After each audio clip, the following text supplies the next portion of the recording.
अस्सलाम वालेकुम। कार्बोहाइड्रेट्स की क्लासिफिकेशन के बारे में हमने लास्ट टाइम पढ़ा था। आज हमारे पास उसी की क्लासिफिकेशन का नेक्स्ट लेक्चर है, जिसमें आज हमने ओलिगोसेक्राइड्स के बारे में पढ़ना है। लास्ट टाइम हमने मोनोसेक्राइड्स के बारे में पढ़ा था, आज हमारे पास ओलिगोसेक्राइड्स के बारे में। फर्स्ट ऑफ ऑल मीनिंग देखें तो ओलिगो का मतलब होता है फ्यू, फ्यू का मतलब होता है चंद एक, ठीक हो गया। और सेक्राइड वही बात, ग्रीक वर्ड कौन सा था, सेक्रॉन, और सेक्रॉन का मीनिंग था सेक्रॉन, और सेक्रॉन का हमारे पास मीनिंग था शुगर। तो लफ्ज़ी मतलब बनेगा चंद एक शुगर। अब इसकी डिफाइन से हमें आइडिया हो जाएगा कि हम इनको ओलिगोसेक्राइड ही क्यों कहते हैं। The oligosaccharide give 2 to 9 units of monosaccharide on hydrolysis. Oligosaccharides की जब हम हाइड्रोलिसिस करते हैं, वाटर की मदद से उसकी ब्रेक डाउन करते हैं, तो एक ओलिगोसेक्राइड से कम से कम 2 और मैक्सिमम 9 यूनिट्स ऑफ मोनोसेक्राइड्स बनते हैं। ठीक है, तो चंद एक ही हुए। क्या मतलब कि ओलिगोसेक्राइड्स वो वाले कार्बोहाइड्रेट्स हैं जिनकी अगर हम हाइड्रोलिसिस करें तो उससे क्या बनता है, उनसे 2 से 9 यूनिट मोनोसेक्राइड्स के बनते हैं। इस वजह से ये क्या कहलाते हैं, ओलिगोसेक्राइड्स। नेक्स्ट अगर हम इनकी क्लासिफिकेशन की बात करें तो हाइड्रोलिसिस करने पर कितने मोनोसेक्राइड ये प्रोड्यूस करेंगे, उस बुनियाद पे इनका नाम रखा जाता है। On the basis of number of monosaccharides they produce on hydrolysis they are classified as. इनकी क्लासिफिकेशन की बुनियाद क्या है कि ये कितने मोनोसेक्राइड प्रोड्यूस करते हैं। तो those which produce 2 units are called disaccharide. मतलब वो ओलिगोसेक्राइड जिनकी हम हाइड्रोलिसिस करें और वो 2 यूनिट मोनोसेक्राइड्स के बनाएं, तो ऐसे ओलिगोसेक्राइड्स को हम कहते हैं डाइसेक्राइड। और वो ओलिगोसेक्राइड जो हाइड्रोलिसिस पर 3 यूनिट्स प्रोड्यूस करें उन्हें हम कहेंगे ट्राइसेक्राइड, और जो 4 करेंगे उन्हें हम कहेंगे टेट्रा, और 5 करेंगे पेंटा, एंड सो ऑन। तो 9 तक हमने इनकी क्लासिफिकेशन करनी होती है। ओके, अब हमारे पास जो इम्पोर्टेंट ओलिगोसेक्राइड है वो कौन सा है, वो है डाइसेक्राइड। और डाइसेक्राइड में हमारे पास जो इम्पोर्टेंट है वो है सुक्रोज। ये केन शुगर गन्ने के जूस में पाया जाता है। तो डाइसेक्राइड कौन सा है, सुक्रोज। सुक्रोज का जब हम वाटर की मदद से उसकी ब्रेक डाउन करते हैं, हाइड्रोलिसिस करते हैं in the presence of dilute HCl, जो एज अ कैटलिस्ट काम कर रहा होता है ताकि रिएक्शन स्पीड से ज़रा जल्दी हो जाए और थोड़ी सी उसे हीट भी चाहिए। तो सुक्रोज की जब हम हाइड्रोलिसिस करते हैं तो उससे 1 यूनिट ग्लूकोज का बनता है और 1 यूनिट फ्रुक्टोज का बनता है। क्या होता है, जब हम सुक्रोज की हाइड्रोलिसिस करते हैं तो क्या बनता है, उससे ग्लूकोज का 1 यूनिट और 1 यूनिट बनता है फ्रुक्टोज का। ये बात अक्सर MCQ में पूछते होते हैं कि सुक्रोज के टूटने से या हाइड्रोलाइज होने से क्या बनता है, या इम्पोर्टेंट ओलिगोसेक्राइड कौन सा है, तो वो है सुक्रोज। फिर शॉर्ट क्वेश्चन इस तरह भी आता होता है कि इसकी हाइड्रोलिसिस की इक्वेशन लिखें।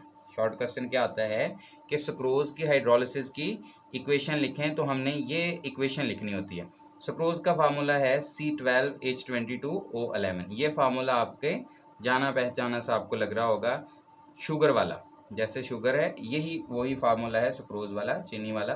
तो हमारे पास है C12H22O11 प्लस H2O। हाइड्रोलाइज करना है ना, वाटर की मदद से उसकी ब्रेक डाउन करनी है, वाटर ने पार्टिसिपेट करना है। तो इसके नतीजे में हमारे पास C6H12O6 प्लस C6H12O6। दोनों साइड पे इक्वेशन देख लें तो इक्वल है, इधर 12 कार्बन है, इधर भी दोनों साइड पे 12, इधर 22 और 2 24 हाइड्रोजन है, इधर भी 24 बन जाते हैं, इधर 11 और 1 12 ऑक्सीजन है, उस साइड पे भी 12 ऑक्सीजन बन जाते हैं। तो इनमें से एक जो है उसको आप ग्लूकोज कह देंगे और दूसरे को आप फ्रुक्टोज कह देंगे, क्योंकि फार्मूला तो दोनों का सेम होता है ना। लास्ट लेक्चर में हमने पढ़ा था, स्ट्रक्चरल फार्मूले में फ़र्क होता है। तो उससे हमारे पास सुक्रोज की हाइड्रोलिसिस से क्या बनता है, ग्लूकोज प्लस फ्रुक्टोज, 1 यूनिट दोनों का बनता है। अब आ जाएं ओलिगोसेक्राइड्स की प्रॉपर्टीज़ पे। जैसे आपने मोनोसेक्राइड्स की प्रॉपर्टीज़ पढ़ी थी ना, सिमिलर वही प्रॉपर्टियाँ, सिर्फ एक जगह पे थोड़ा सा माइन्यूट सा फ़र्क है। The oligosaccharides are number 1 white crystalline solid, यही बात हमने मोनो में पढ़ी थी। सॉल्युबल इन वाटर हैं, स्वीट इन टेस्ट हैं, ये तीनों बातें हमने किस में पढ़ी थी, मोनोसेक्राइड में। तो ये तीनों वही बातें हैं। They may be reducing or non reducing, वहाँ पे हमने सिर्फ पढ़ा था रिड्यूसिंग, और यहाँ पे हम क्या पढ़ रहे हैं कि मे बी ये नॉन रिड्यूसिंग भी हो सकते हैं, रिड्यूसिंग भी हो सकते हैं और नॉन रिड्यूसिंग भी। तो ये हमारे पास प्रॉपर्टीज़ हैं ओलिगोसैकेराइड्स की। नेक्स्ट है हमारे पास पॉलीसैकेराइड। अब लफ्ज़ पे देखें, पॉली का मतलब मैनी, एक से ज़्यादा, और सैकेराइड मतलब वही बात, sweet unit, sugar. These are macromolecules consisting of hundreds to thousands monosaccharides.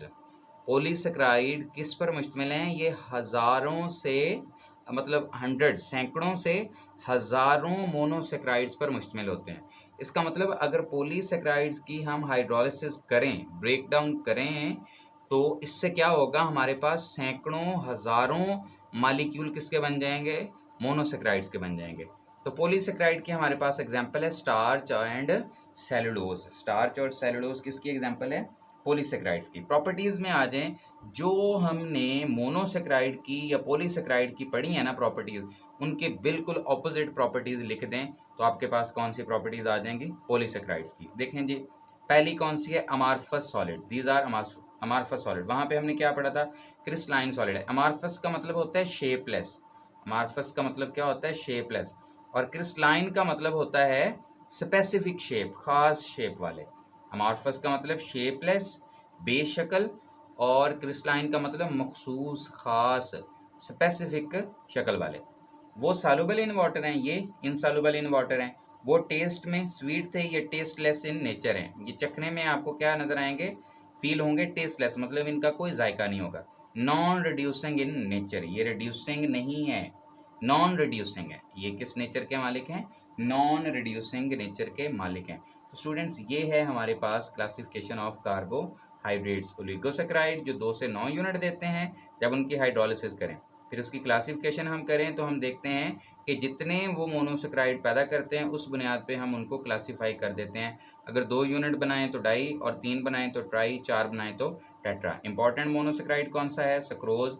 उसकी जब हाइड्रोलिसिस करते हैं तो क्या बनता है? 1 यूनिट ग्लूकोज, 1 फ्रुक्टोज। फिर प्रॉपर्टीज़ में देखें तो वाइट क्रिस्टलाइन भी हैं, सॉल्युबल इन वाटर भी हैं, sweet in taste, may be reducing या नॉन रिड्यूसिंग। पॉलीसेक्राइड जो हैं वो 100 to 1000 जो हैं मोनोसेक्राइड पर मुश्तमिल होते हैं। एग्जाम्पल क्या है? स्टार्च और सेलुलोज। प्रॉपर्टीज़ आ जाएँ, अमॉर्फस हैं, इनसॉल्युबल इन वाटर हैं, टेस्टलेस हैं, और नॉन रिड्यूसिंग इन नेचर हैं। ओके डियर स्टूडेंट्स, अल्लाह हाफिज़।